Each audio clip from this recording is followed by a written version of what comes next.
Five, Quattro. four, nine. Oh, Live. we're live. Hello, everybody. How are you? Hi, Maral. Hi, Sam. How are you? How's everything? Everything is great. Perfect, perfect. I hope everybody else is good. Cheers. Yeah, perfect. Today I've got the tea. I've got a little bit of sore throat, so I'm just gonna go with tea.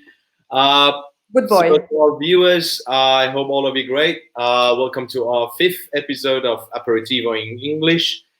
Today we have another topic to talk about, also another guest, and so much more fun conversations to have. Before we start, I ask again, please follow our page, subscribe, and turn on the notification over the live sessions. So you're going to get notified for every Friday that we have the live sessions. So, Maral, how was your week so far? Well, very busy.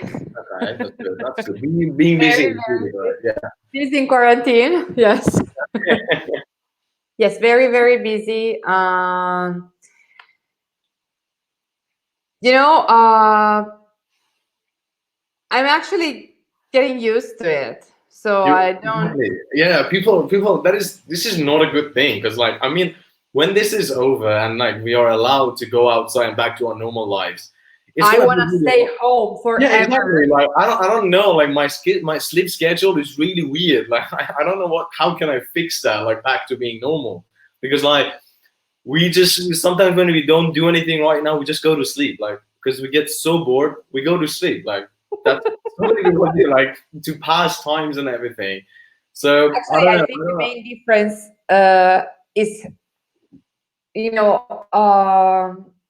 how do you spend your quarantine? Meaning, if you have babies or children at home or not. So, if you are single or by yourself, or it's one story. Thank Then, God. if you have children who go to school, probably, which is not my case, but Yeah, then you don't even realize, yeah.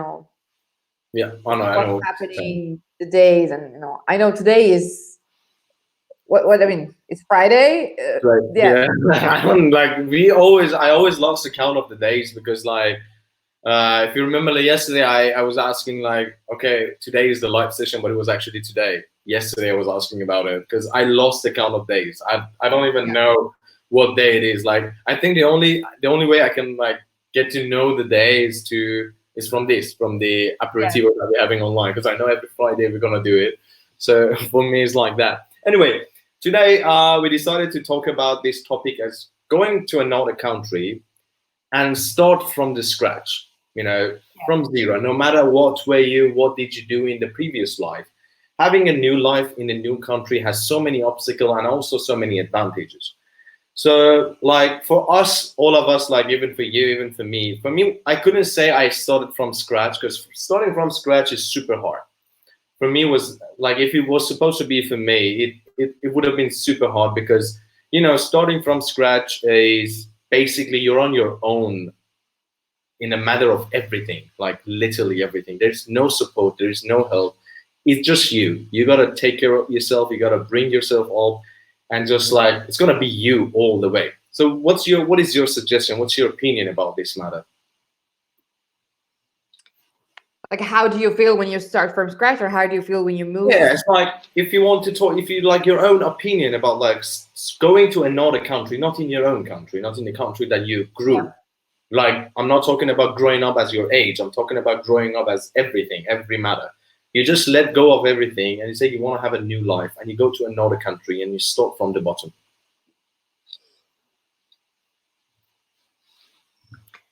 Um, it really depends on the reason why you're moving. Mm-hmm. That is true. That is true. But just let's start generally. Let's How talk about strong your motivation is, and because the first time is gonna be hard, yeah, obviously that regardless of the location of the country, and because at the end you always feel probably lonely, and you feel that you have to start all over again. exactly So, that is true. Exactly. and And it because really of depends on your age, because if that, you restart when you're 8, okay, but then when you're a teenager, it can be vulnerable, and if you as an adult, it can uh, be more exciting. It really depends on the single, Yeah, it depends on the age, and it depends on the life situation that you have. Because, like, for example, so many people, they are super rich in one country, like they have everything that they need, and they want to start a new life. So they still have the financial support because it's their own money that they're moving with. So I think, like, you're right. It depends on the age. It depends on your previous situation. But altogether, I think it has so many obstacles, and also it has so many advantages. yes. So today we have a special guest. He's an author. He written books. He's a vlogger. He's a really amazing guy, and he actually went through this journey. And we want to know his opinion and tell us that how everything like this happened to him. He was in some countries and then he moved to another country. But I'm not gonna say it. I want him to tell the story to us and to the viewers. Please welcome Giuseppe. Hi. Hello, Pep. Hi, guys. How are you? Oh, Hi. good. Thank you so much. How are you? I'm great at home. Okay, I know by now you heard everything that we were talking about, starting from the bottom, going to another country, due to a lot of reasons, a lot of obstacles, a lot of advantages. We know you had the same situation. You had the same experience into this. Please elaborate about this, and also give us your opinion. Perfect. I actually had this experience twice because Oh, the first time that I moved out, I'm originally from Italy.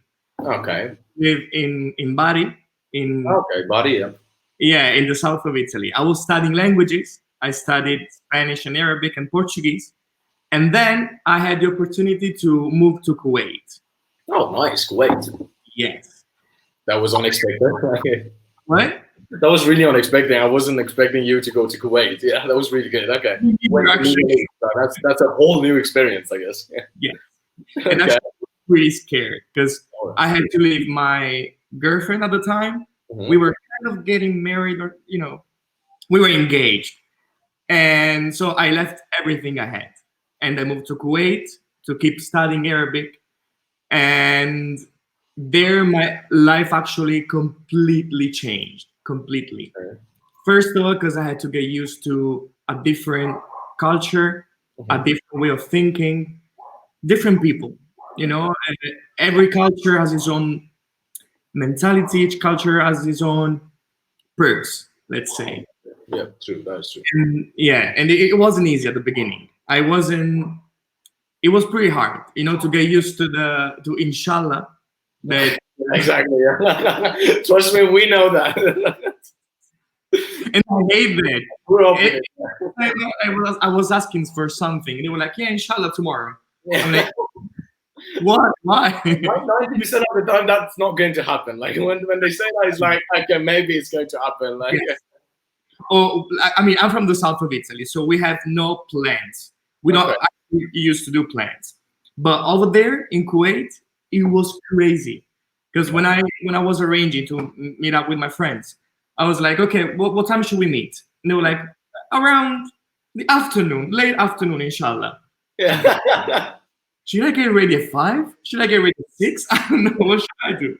Exactly. Oh, yeah. That is a bit of a issue over there.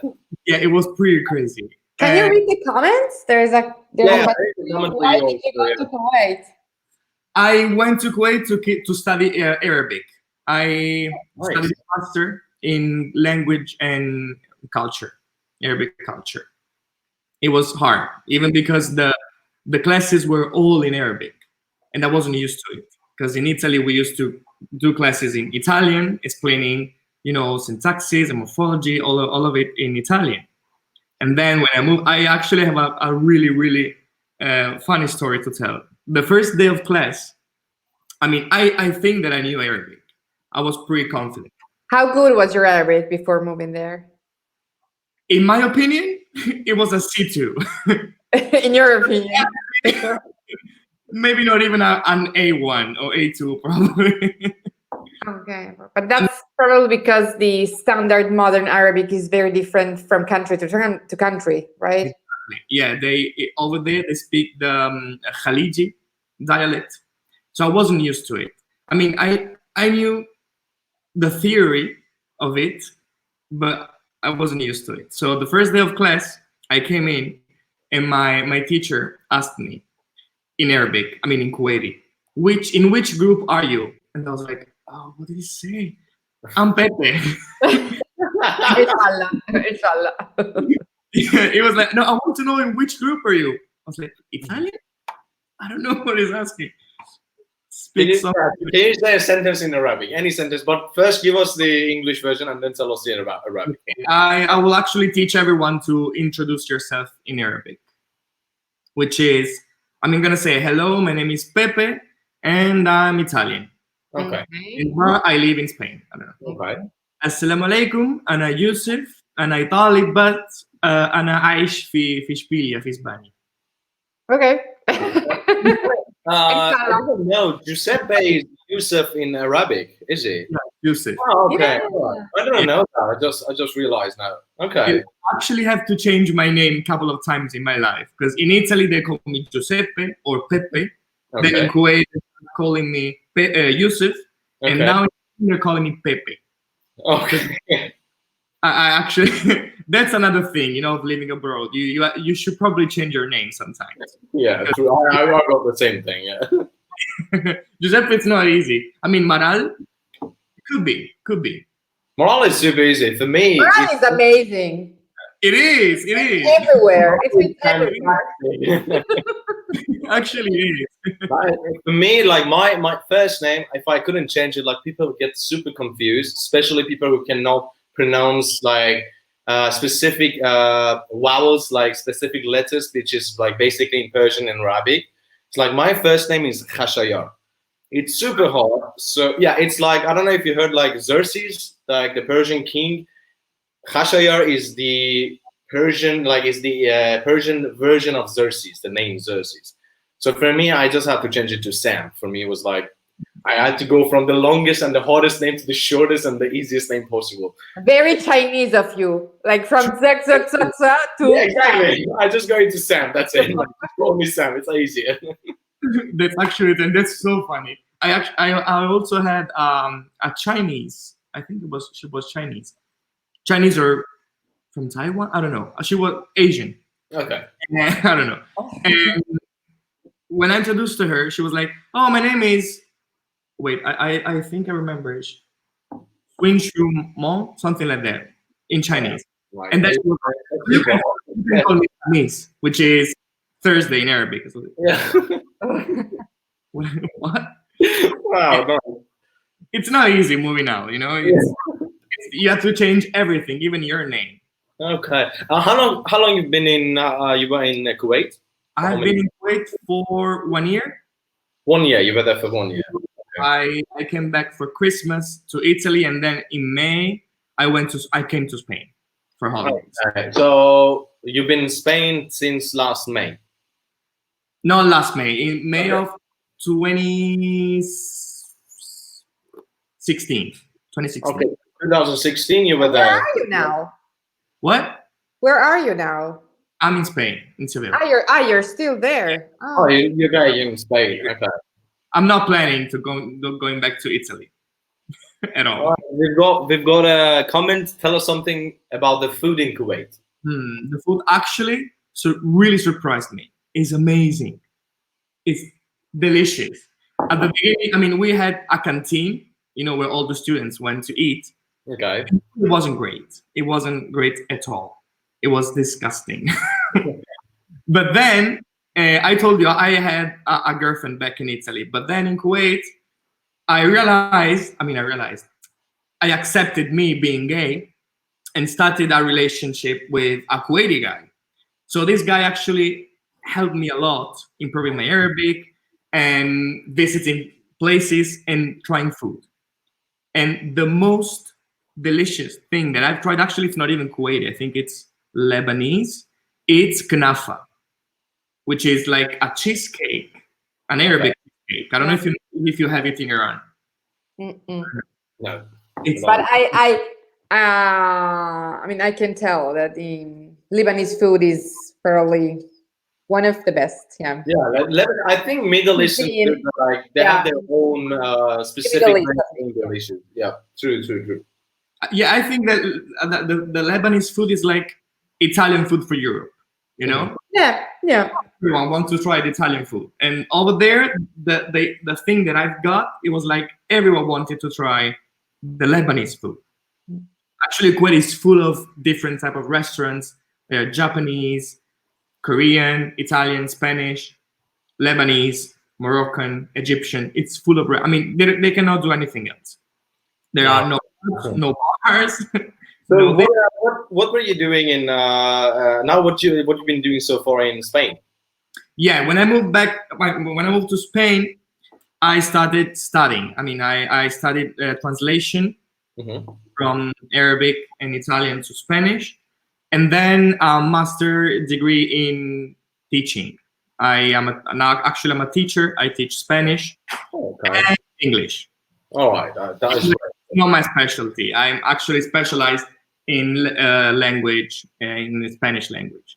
Okay, perfect. So, Beppe, we were talking about the obstacle about starting from zero. Okay, like starting from the bottom, just you, no support. You have to do it yourself. Can you give us some of your experiences like this in either Kuwait or in Spain? Both is possible for you. Like, tell us the hard things that you had to pass through to get to what you are right now. Oof. I'm gonna talk about Spain because actually in Kuwait I was kind of protected, you know, because I went there because a scholarship. It was just you. Okay. Yeah. Right. I mean, first when I moved to Spain, I was full of hope. I was like, oh, awesome! I'm in Spain. I can do anything I want. I mean, it's Europe. So even my titles, my degrees, I thought that they could work in Spain. Oh, okay. But the thing that I realized that even though we're Europe, within the same community, our degrees cannot. They need actually like an evaluation of the degree to take it to their own country. Yeah. Okay. Yeah, the kind of validation you need to do a couple of exams, another year of university. Oh, really? A whole year, because here in Spain, the basic degree lasts 4 years, but in Italy for us it's 3 years. 3 plus 2 mainly, yeah. Exactly, yeah. I only had the triennale, you know, the first 3. The bachelor degree. Exactly. So I had to do another year, and then my master. And then they needed a certification, language certification, which I didn't have because I thought, you know, I'm specialized in Spanish and Arabic, plus in Arabic, plus with my master in Spanish. I don't need that. But yes, I need that. I needed it. Okay. Yeah. So I had to, you know, it was the first year and a half in Kuwait, in Spain. It was hectic. It was crazy. It was full of bureaucracy. And the NIE is like the paper that Europeans need to work and live in Spain. Oh, it's like a permit. Yes, exactly. Which is crazy because you need the NIE to work, but enterprises and businesses, they won't actually hire you if you don't have the NIE. Yeah, it's tricky. Oh, it's like the green card, isn't it? But it's like the green card or the permesso di soggiorno. The mechanism is the same. You need a job to have the document, and you need, you know, and then document to have a job. So it's like, yeah, you just and that's why probably you spend 5 years in between. So you need to get that to work, but companies won't hire you because you have that. They prefer to hire those who doesn't have it. Exactly. So it's basically, is it exactly like having the experiences for the job? They want young people to have like at least 5 years experience in so like that. Wow. Okay. Yeah. That is a bit. That is one paper. I mean, there's something here in Spain called titulitis. Mm-hmm. Titulitis is the way we criticize our society here, in which it doesn't matter how much experience you've got. What really matters is your degrees and certification and exams and your grades, which is crazy, which is totally crazy. Yeah, but I think they've got a lot of degrees, amazing grades, but they don't. Can I say it here? Don't worry about it. No filter. Oh, perfect. Yeah. They totally. This is the voice of freedom. Also perfect. So what about the? So how did you survive? How did you manage to pass this obstacle? This was a big obstacle, I guess. It was. I mean, the first year I had to work in anything I found. I worked at a sex shop selling dildos. Yeah. Okay. That's my impression of dildos. I don't know. They fly. And I. Sorry, Maral. No filter again. We're talking about obstacles. This is you being brave enough to pass this situation. We really appreciate it. Go on. Yeah. Go on. And then I worked for a celebrity here in Spain. Took a picture of her and uploaded them on Instagram. Who's the celebrity? We want names. No filter. I'm gonna put it. I know that she cannot speak English. I mean, she's dumb. Raquel. Lovely. Make sure you have a copy of this. She said she's dumb. We can delete this part. What's her name again? Raquel Bollo. I'm gonna Google it right now because I'm a woman and I cannot do the research now. I mean, she's famous just because she married someone famous, basically. Oh. I worked for her for 5 months and she never paid me. Never. Yes. Okay. Well, but she was like a Instagram famous, right? She's a TV host. Okay. Yeah, she's actually. I don't think that she doesn't know what she does. Okay, lovely. Okay. She's just married to the right person. Okay. Divorced. Now she has her own brand. She sells clothes. I mean, clothes. She buys stuff from Chinese shops in Paris, and then she sells them. Marlon is a professional stalker. Yeah. Yeah. And then I can do better than that. Test me. Test me. Oh yeah. So that's it. That was my first year, and then I actually found a job in a language academy, like yours. From dildo to languages, you improve fast. What? From dildos to language academy, you improve fast. That is a great title. I'm telling you from now on. You gotta work on that title. This is really good. From dildo to languages, like that will be actually my next book. From dildo. Please do. I have it. Yeah.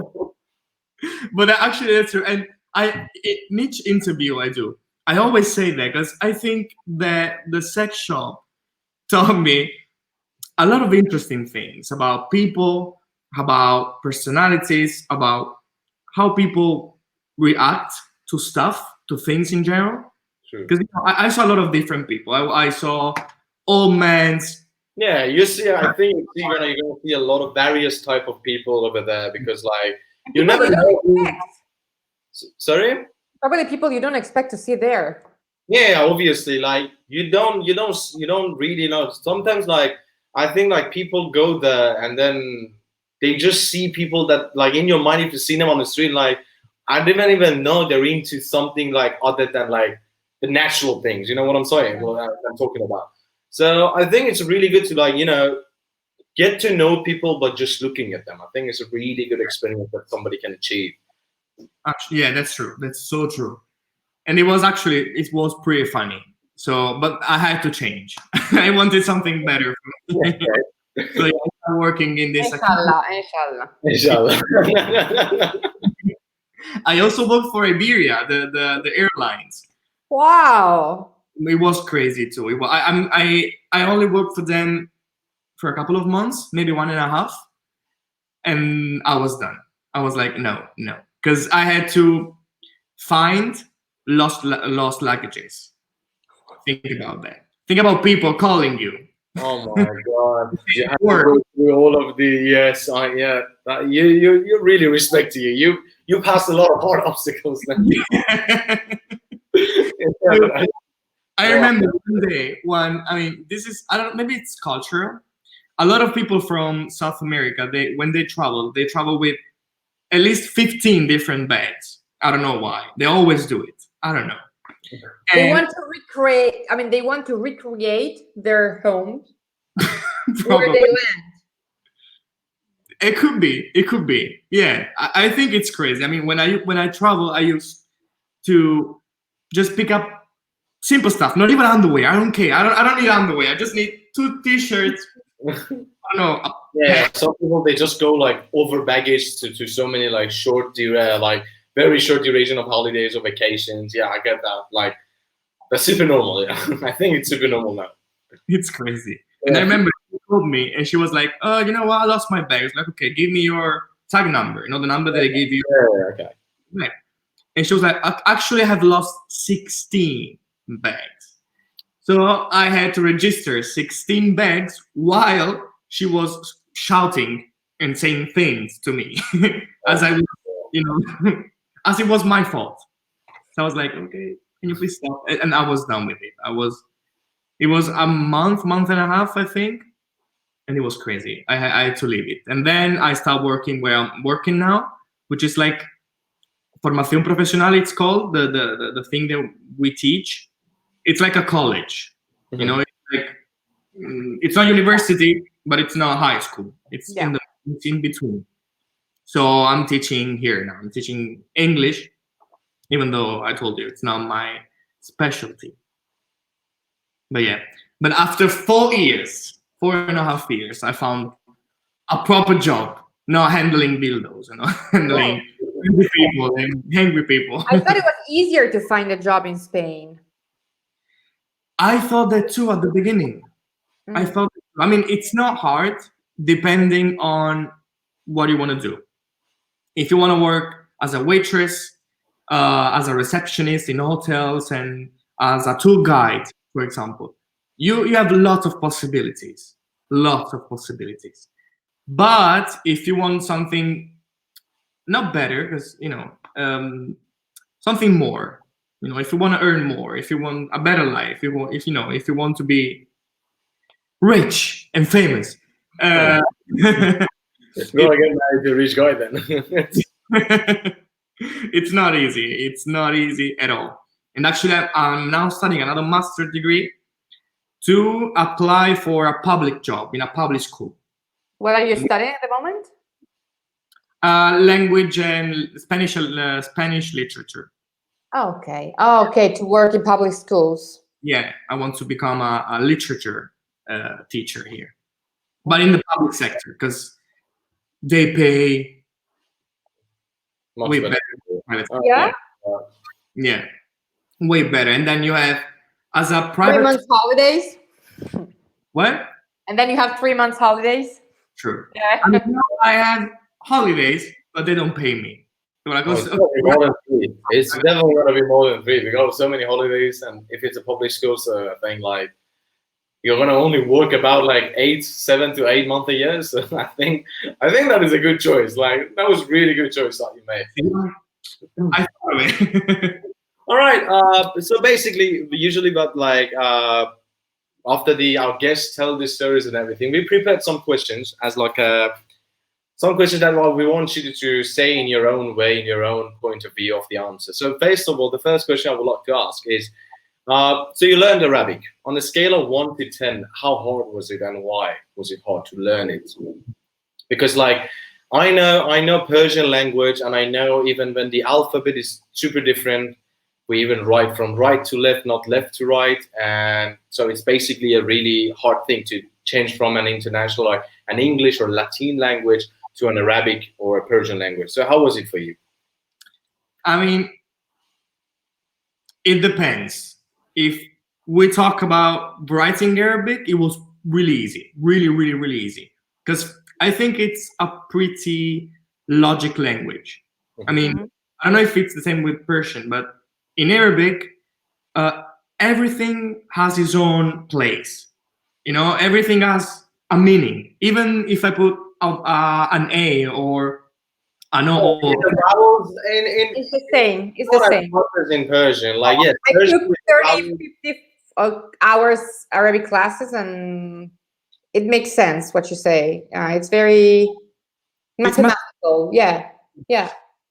True. Like vowels in like Arabic and Persian language is like a very important. Like they have a really important thing to do in the whole meaning of the word. Like if the vowel is a, is a different one. If it's a, is another one. If it's o, is in another one. So yeah, it is the same, but in Arabic, it's much more complicated than it is in Persian. Oh, is it? It is, yeah. Because like in Arabic, it changed. Like you have to follow the, even inside in the written one, in the written version of Arabic, you have to follow the vowels like a, e, o, or something like that. In Persian, you don't need to write it. You can just like write it normally with no vowels at all and just read it because you already know the meanings and you know the word. I mean, even in Arabic, you can do it. We in Arabic, you put vowel in in the right things, Yes, just yes. where you don't know the word. Then the proficiency exams are or without any. All right. It's actually the same, but I really love that it has a meaning. I can actually, if I know if I know letters or if I know word from that word, I actually can transform it according to some rules and make it another one. For example, if I know the verb write, which is kataba, from that I can actually form thousands of different words without even knowing them.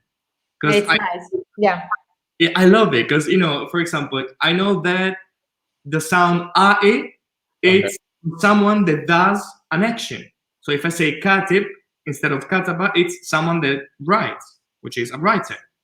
What I noticed is that after you took some Arabic classes, every other language seems so easy. Yes.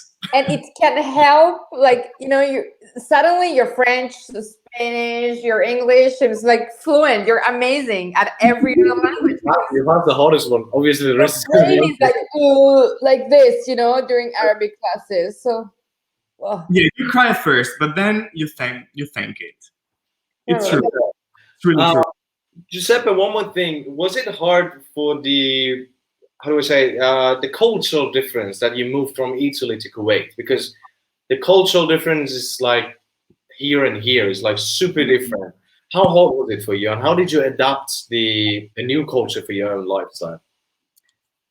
It's weird. I mean, it was.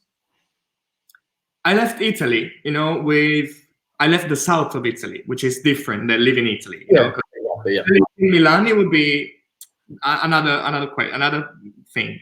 Yeah. When I left the south of Italy with that mentality, and then moved to Kuwait, and above everything, I found out to be gay and have a boyfriend there, and living a gay life in Kuwait where it's illegal. So facing that thing, facing the cultural differences, the religion differences, it was pretty hard. I mean, at the beginning, I had. Are you Muslim? I don't want to offend anyone. No. You're free to talk. Like it doesn't matter. Like in Islamic, they're mostly like homophobics and everything, but that doesn't matter. Like for me, talk whatever you have to say. It's fine. No problem. Because at the beginning, I had three phases. The first one, oh my God, I'm in Kuwait. I'm in love with this different culture, with this different way of thinking. I loved it. Then I got to know it through my ex-boyfriend. Okay. I thought it was messed up. But just because the first thing that I saw of Kuwait was me being gay, living a gay life in Kuwait. So it was hiding. You had so much pressure on you. Yes. Okay. I switched from I love Islam, I love Arabic, I love all of it to I hate this. Okay. This is not for anyone. Okay. But then when we broke up with that guy, I actually got to know the real Islam, the real Kuwait, and they were not actually that different. Actually, Okay. Not at all. I saw a lot of desire to change from a lot of young people there. Women embracing themselves and empowering themselves, which was amazing. So it wasn't that different at the end. We see things outside our nation as if they are completely different from what we have at home. But it's at the end, each nation is made of people, and we're all the same. So that actually surprised me a lot. Okay. All right. Then after Kuwait, you went to Spain. Okay. Spain is a very well-known country in the whole Europe, and especially because it's very the culture is super close to like other European countries because they're all in a one continent. Like, is there anything in Spanish culture? Like, let's switch to Spanish culture now. Is there anything in Spanish culture that, like, because we know, like, especially Italians, they super like sure about this, that they know everything about Spanish culture because they're super close and super similar to each other. But is there anything in Spanish culture that you think that Italian might not know about it? Might not know. Yeah, might not be familiar with that culture, like, because Spain is a very the culture in Spain is super well known. Like, people know it, especially Italians, because they're super close. The languages are very similar, and like even the cultures are super similar. But is there anything that they have it and Italian don't know about it? Just one thing. I mean, we actually cousins. We're pretty much the same. We're brothers. Yeah, exactly. Yeah, there was just one thing that really surprised me that I didn't even know it was possible in Spain, because we know Spain as this open-minded country full of parties and drinks and beer and sun, which is true. But then I saw a really traditional and not close-minded, but traditional and religious Spain. I mean, I'm talking about Seville, at least. Seville, even though it's a really open to the world city, it is at the same time pretty religious. You find virgins in each corner of the city, people crying for them. There's this thing in Easter called Semana Santa, the whole week, in which they actually walk with huge golden statues of virgins and Jesus and biblical figures. And when they pass by their home, they start crying, they start shouting and screaming that they're beautiful, that they love them. And actually, that surprised me. I didn't know that about Spain. I didn't know that they were so committed to Christianity. That's great. One more thing, Giuseppe. If you want to give advice to those who have fallen down, okay, they just hit rock bottom, and they need to start over again from scratch, okay, just like you started from scratch in Spain with all the hard things, the obstacle that you went. What would be the one advice that you would give them? It would definitely be, remember that the only thing that you need in your life is yourself, because even it was hard, starting from scratch, and then I had different situations. Let's say I was getting married to a guy here in Spain, then he left me. I was homeless for a couple of weeks. And there was a time where I actually lost hope because I was unemployed. I lost my boyfriend, and we were actually really getting married this time. We were looking for a place to get married. We were saving money. I had a home, a place I could call home with him. And then I was homeless, unemployed, and sad. And then I realized that everything happens for a reason. And we have ourselves, we have us. So if we still have us, you can always, stand up and keep walking. That is really great. That's really an inspiration for everybody to talk about that. What about, would you ever come back to Italy for living? No. Why? Could we ask why? If you don't want to answer the why one, it's fine. It's totally up to you. But elaborate. I will tell you. I mean, I actually don't know that well Italy now because I've been abroad for 6.5 years, almost 7 years. So I haven't experienced Italy in the last 5-6 years, which is a lot considering our world nowadays.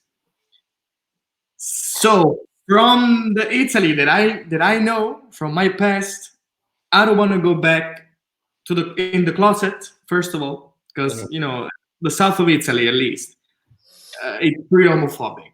Okay. So Move to I- Milan. what? Move to Milan.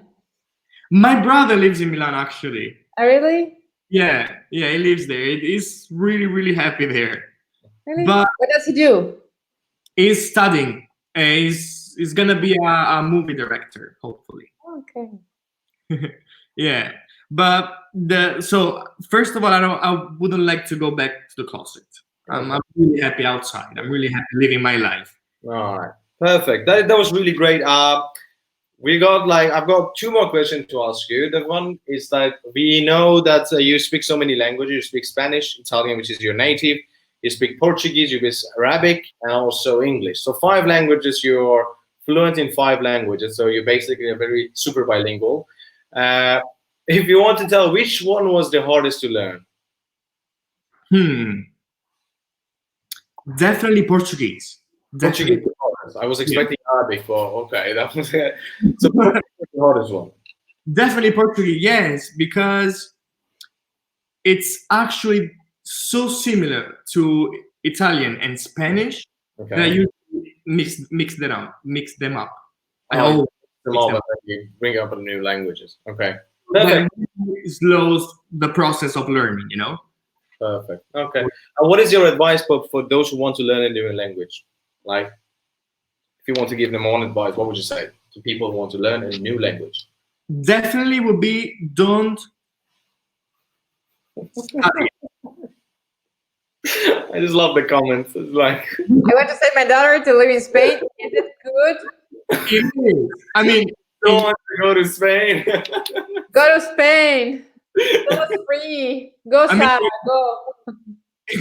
if what you're looking for your daughter is alcohol, a lot of alcohol and cheap alcohol, Oh yeah. a lot of cheap alcohol. I mean, I can drink in a bar close to my house half liter of beer for 90 cents. Oh my god. Okay, I'm moving there. Like really, right now. So great party, great weather, and great alcohol. Yeah. Okay. All right. Back to the question. Your advice for learning a new language. It was don't study that language because we are used to a really old way of teaching and studying, you know, and learning, which is I'm gonna buy a book, I'm gonna start doing some exercising and reading. The only way you can learn a language, at the beginning at least, it will be by listening and by speaking. Okay. Which is not being fearless, because at the beginning, you know, like, okay, I don't know grammar, I don't know words, I don't understand anything, I'm afraid to speak. If you break that, you know, that line, The between fear of speaking. fear. Yeah, exactly.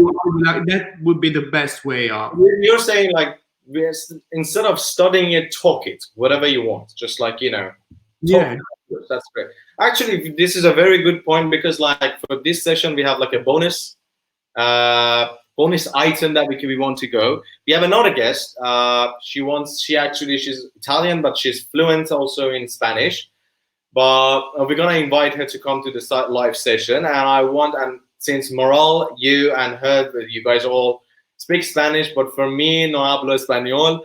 Sí, sí que lo hablas. You just did it. I can only say no hablo español. Inshallah. I'm just gonna be in the corner here, like in this area. We're gonna have Michela. So I want you guys to talk for a couple of minutes, and then hi Michela, how are you? Hola a todos. Okay, and I want you guys to do a conversation for a couple of minutes, and I want to say the goodbyes and everything to our audience and to our viewers. I'm gonna be here in the corner, just enjoying the live session of my Spanish. Hasta luego, Samito. Hasta luego. Adiós. ¿Puedes oírme? ¿Todo va bien? Ok, Todo bien. vale. Gracias por esta oportunidad de interactuar con vosotros. Y disculpáis si todo no está claro, pero todavía después de muchos años es difícil para mí pasar de un idioma al otro así. Mi mente tiene que acostumbrarse, así si hago algunos errores, perdonáis. Hola Pepe y gracias por todos tus racontos de viaje. Y quiero hacerte dos preguntas y perdóname si ya has contestado en alguna manera. La primera pregunta es, ¿cuál es la cosa más extraña o distante de tu habitual que has encontrado en Kuwait y en España? La cosa que más extraña o no sé, puede ser cualquier cosa. Vale. La cosa más extraña que encontré cuando me mudé a Sevilla por primera vez fue que, bueno, eso es algo que ya todo el mundo sabe, ¿no? Eso es algo de que todo el mundo habla, que es la ganas de fiesta que esta gente tiene. Ok. Porque desde fuera, ¿no? Se ve España como, ah, qué guay, ¿no? El país donde hay trabajo, pero la gente sale, se lo pasa bien, disfruta de la vida, pero no dicen que es un compromiso, es decir, es como una obligación salir de fiesta, salir para beber, salir de discoteca, que muy bien, yo me encuentro muy bien, pero esa actitud, ¿no? Que tenían muchos amigos míos y que siguen teniendo hoy en día de, Pepe, esta noche nos vamos de fiesta, esta noche nos vamos a beber, nos vamos de tapa, nos vamos de discoteca y tal. Y cuando le digo que no quiero, porque no tengo ganas, no te cuento las reacciones. Se ponen Sí. súper nerviosos, súper tristes, de, ay, pero no era un amigo de verdad, qué mala gente, sí. Wow. Por lo menos lo que yo encontraba aquí, ¿no? El como la obligación de irte de fiesta, la obligación de celebrar la vida, que muy bien, pero menos. Wow, yo he estado a España muchas veces, he visto Valencia, Madrid, la Andalucía cuando estaba pequeña, pero no me acuerdo, Barcelona también, pero no me acuerdo de esta cosa porque nunca he vivido por mucho tiempo, solamente eran vacanzas, se dice, muy, muy petitas. Sí. Y gracias. Ahora que eres mayor, Sí. vente a Sevilla. Sí, me gustaría mucho. Me gustaría ver Andalucía porque había estado con mi instituto, cuando estaba al instituto, pero no me lo acuerdo. Y por eso, otra cosa que quiero preguntarte es, en este periodo, en esta situación muy triste, como yo trabajo en el arte, quería preguntarte cuál es el estado de ánimo en el sector de la cultura en Sevilla o en Andalucía o en España en general, si los museos son una prioridad por los españoles o no es totalmente una prioridad, si los museos quieren abrir o quieren esperar que la situación mejora, no sé, cuál es un poco la atmósfera, si puedes contestarme. Sí. Gracias.